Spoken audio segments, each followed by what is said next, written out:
बंदी छोड़ सतगुरु रामपाल जी महाराज की जय हो। सत साहिब भगत जी। मैं रामोताल दास शाहजहाँपुर यूपी से बोल रहा हूँ। भगत जी, वैसे दास को कोई शंका तो है नहीं, जब से परमात्मा ने सत्सेवक बनाया है तब से भगत जी कोई शंका तो है नहीं, कोई डाउट है नहीं। लेकिन भगत जी, आपसे एक भगत जी ने बात की थी कि जैसे पूजा स्थल पर अपना जो फ़ोटो लगाते हैं उसमें बीच में अपने सतगुरुदेव जी का फ़ोटो होता है और ऊपर नीचे दाएं बाएं गरीबदास जी महाराज, चितानंद जी महाराज और स्वामी रामदेवानंद जी महाराज, तो ये फ़ोटो लगे होते हैं भगत जी। तो उस भगत जी ने कहा था कि क्यों ना इन फ़ोटोओं को हटा करके एक ही अपने सतगुरुदेव जी का फ़ोटो लगाएं, क्योंकि ये सब हैं तो एक ही आत्मा, परमात्मा के स्वरूप है। तो भगत जी, सही भी है कि हमारी आस्था तो परमात्मा में होनी चाहिए, और वो है भी, क्योंकि हमारे सतगुरु रामपाल जी महाराज स्वयं पूर्ण ब्रह्म परमेश्वर कबीर साहब ही हैं। लेकिन भगत जी, शंका एक ये हो गई है दास को कि जैसे अब परमात्मा कोई का सत्संग सुनते हैं या नित्य नियम सुनते हैं या रमेडी या संध्या आरती या मंत्र, तो उसमें मंगलाचरण के पहले परमात्मा जय बुलवाते हैं कि सतगुरुदेव की जय, कबीर साहब की जय, गरीबदास जी महाराज की जय, स्वामी रामदेवानंद जी गुरु महाराज की जय। तो भगत जी, ये जय बोलनी चाहिए कि नहीं बोलनी चाहिए? भगत जी, ये शंका हो गई दास को थोड़ी, इसका समाधान करें। और तो कोई शंका है नहीं दास को भगत जी। सत साहेब जय हो। बंदी छोड़ की। बंदी छोड़ सतगुरु रामपाल जी महाराज जी की जय हो। सत्साई भगत जी। देखिए भगत जी, शंका होना कोई बड़ी बात नहीं है। जब तक हम परमेश्वर के ज्ञान को अच्छी तरह से नहीं समझ पाते हैं और उतना नहीं समझ पाते हैं जितना हमें पर्याप्त है, तब तक शंका होना स्वाभाविक सी बात है। आपने जो बात कही वो आप अपनी जगह बिल्कुल सही है, लेकिन भगत जी, ये परमात्मा का बनाया हुआ विधान है। ये आरतियां, ये जयकारे, ये सब कुछ परमेश्वर का बनाया हुआ है, सतगुरु रामपाल जी महाराज जी का। तो हम इसको चेंज करने वाले कौन होते हैं भगत जी? हम इसको चेंज नहीं कर सकते।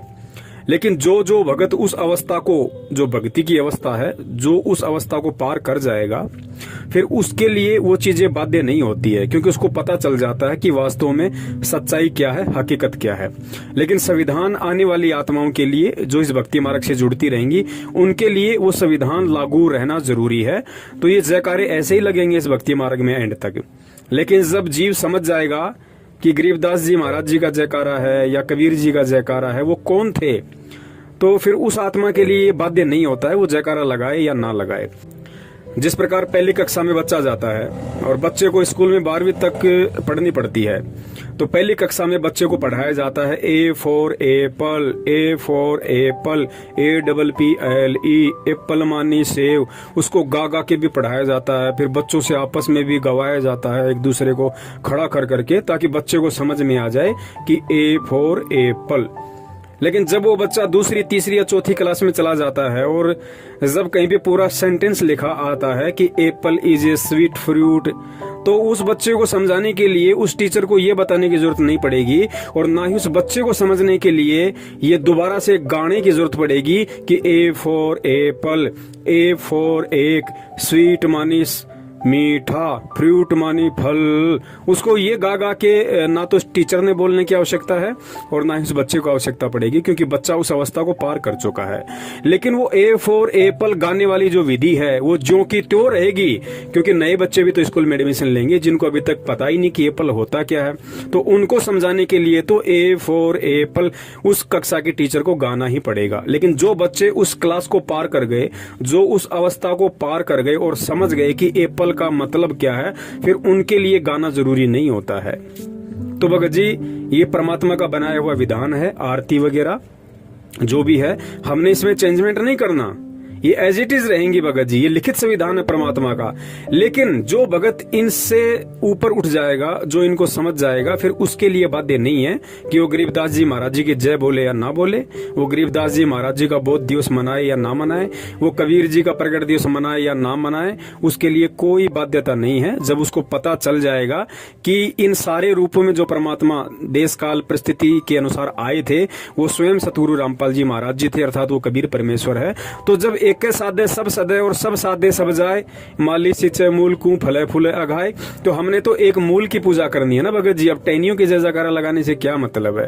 ठीक है, लगा भी सकते हैं, उसमें भी कोई दिक्कत नहीं है, और ना लगाओगे उसमें भी कोई दिक्कत नहीं है। यदि आपने ये ज्ञान समझ के अपने दिलो दिमाग में ये धारणा बना ली कि वास्तव में सतगुरु रामपाल जी महाराज जी स्वयं कबीर परमेश्वर हैं और उनकी पूजा साधना से ही हमारे सारे कार्य सिद्ध होंगे, एक उनके जयकारे से ही हमारे सर्व कार्य सिद्ध होंगे, फिर उस भक्तात्मा के लिए वो बाध्य नहीं है। जिस प्रकार संध्या आरती के अंत में आता है कि स्वामी राम देवानंद जी दाता आपकी घनी सतावे बाता, तेरा रामपाल अज्ञान किया सतलोक का वासी। तो जिन भक्तों को ये समझ में आ गया कि वहां पे सतगुरु रामपाल जी महाराज जी एक भगत के रोल में अपने गुरुदेव के लिए स्तुति कर रहे हैं, जिस भगत को ये समझ में आ गया, फिर उस भगत को वो शब्द गाने की जरूरत नहीं है। फिर वो भगत अपने गुरुदेव संत रामपाल जी महाराज जी के लिए उन शब्दों का यूज करेगा कि सतगुरु रामपाल जी दाता आपकी घनी अमोलक बाता, आपका पवन दास अज्ञान करना सतलोक का वासी। लेकिन हमने विधान चेंज नहीं किया, हमने पुस्तक चेंज नहीं किया। जो आरती में लिखा हुआ है, जो भक्ति बोध में लिखा हुआ है, हम उसको चेंज नहीं कर सकते, क्योंकि हमें अगर वो चीज समझ में आ गई कि हमने उस जगह किनका नाम लेना है और किसको अज्ञानी कह के संबोधित करना है, वो हमारे लिए है, हमने फिर वो शब्द यूज नहीं करने।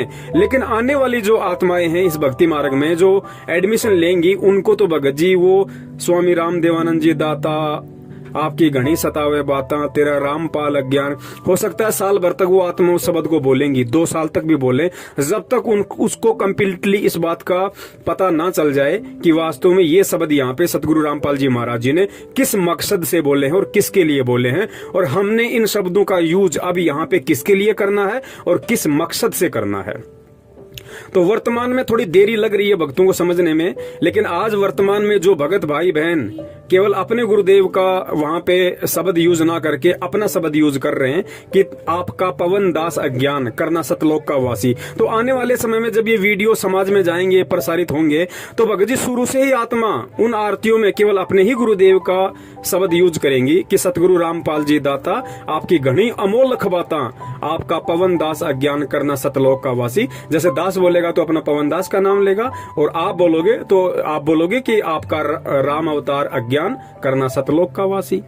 लेकिन ये चेंज नहीं होगा भगत जी, ये लिखित संविधान है, ऐसा ही चलेगा। लेकिन जो आत्माएं इसको समझ जाएंगी, फिर वो आत्मा वहां पे उन शब्दों का यूज नहीं करेंगी। तो इसी प्रकार जैसे परमेश्वर आरती में सत्संग में बोलते हैं कि भाई बोलो सतगुरुदेव जी की जय, तो सबसे पहले परमात्मा सतगुरुदेव की जय बोल रहे हैं, तो सतगुरु सबसे बड़ा हुआ ना। उसके बाद कबीर जी का नंबर आता है।